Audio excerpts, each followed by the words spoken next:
the internet disappeared tomorrow, RV dealerships would suddenly collapse, Facebook groups would descend into chaos, and about 70% of campers would have no idea what they're doing. RVing is the only hobby where somebody can camp twice, break nothing, and immediately start giving advice like they're a survival expert. So today, we're talking about the worst RV advice on the internet. Real advice people give with actual confidence, and why following it is the fastest way to hate RVing. I'm Andy. Welcome back to the Camping Loop. If you're new to RVing, this video might save you thousands of dollars. And if you're experienced, you can probably relate because you've either been told all this, heard all this, or been given this advice by somebody at least once. Let's get into it. Bad advice number one: buy the biggest RV you can afford. This one's a classic. People are going to tell you, buy the biggest RV you can afford. You're going to want the room. There's no follow-up questions. There's no concerns. There's no regard for human life. Can you tow it? Can you park it? Can you turn? Can you stop? Doesn't matter.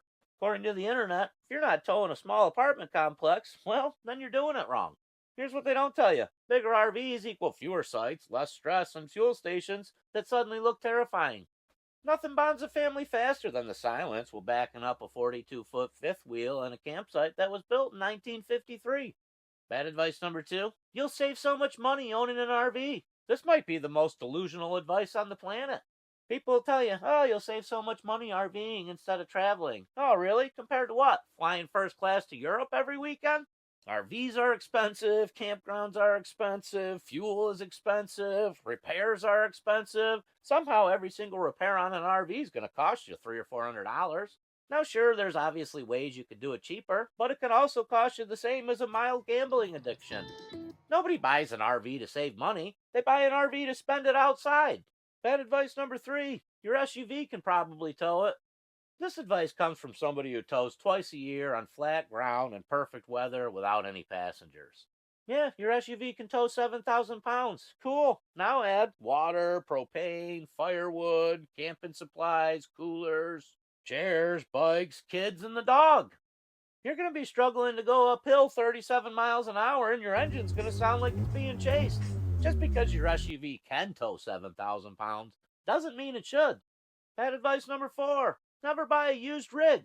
Some advice says used RVs are nothing but problems. You should always buy new. Oh yeah? Have you ever seen a new camper being delivered? Slide doesn't work, the refrigerator doesn't work, half the outlets are just decorative. New RVs aren't problem-free. They're just problems that haven't been discovered yet. With a used RV, somebody else has already paid the depreciation. Most likely they've got the corks figured out. And you're going to always know what's been broken. If you're new to RVing, you might want to figure out if it's something for you before you go out and spend $40,000-$50,000 on a new rig. Bad advice number five: you need full hookups on every trip. According to Facebook, if you're not plugged into water, electric, Wi-Fi, sewer, cable, and possibly an oxygen tank, you're not really camping. Some people are out here acting like dry camping is medieval torture. Meanwhile, there's state parks out there, national forests out there. They're usually prettier, cheaper, and quieter to camp at. Some of you don't need 50 amps to sit outside and relax. You need less neighbors.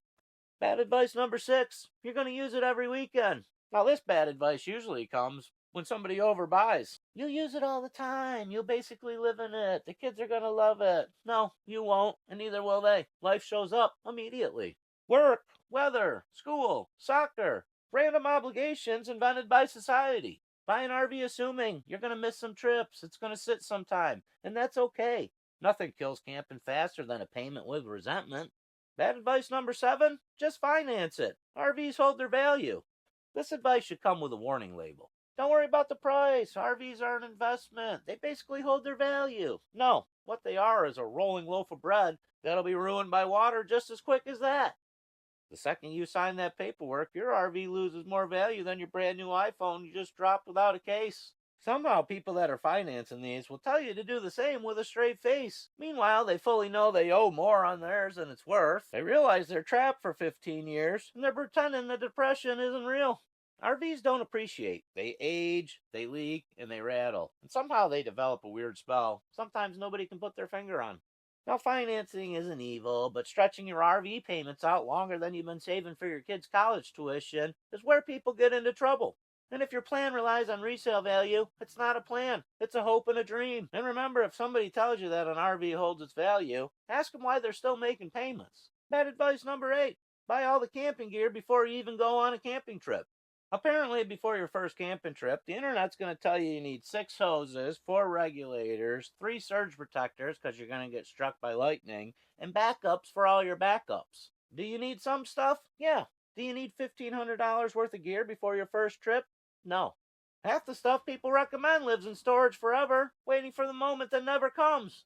Bad advice number 9. Everybody RVs the same way. This is the most dangerous advice of them all. The internet will tell you, this is how you RV, this is the only way, this is the best setup. No, it's not. Some people move every day. Some people stay put for weeks. Some people want hookups. Some people want to isolate. If somebody tells you that there's only one correct way to RV and it's their way, just mute them immediately.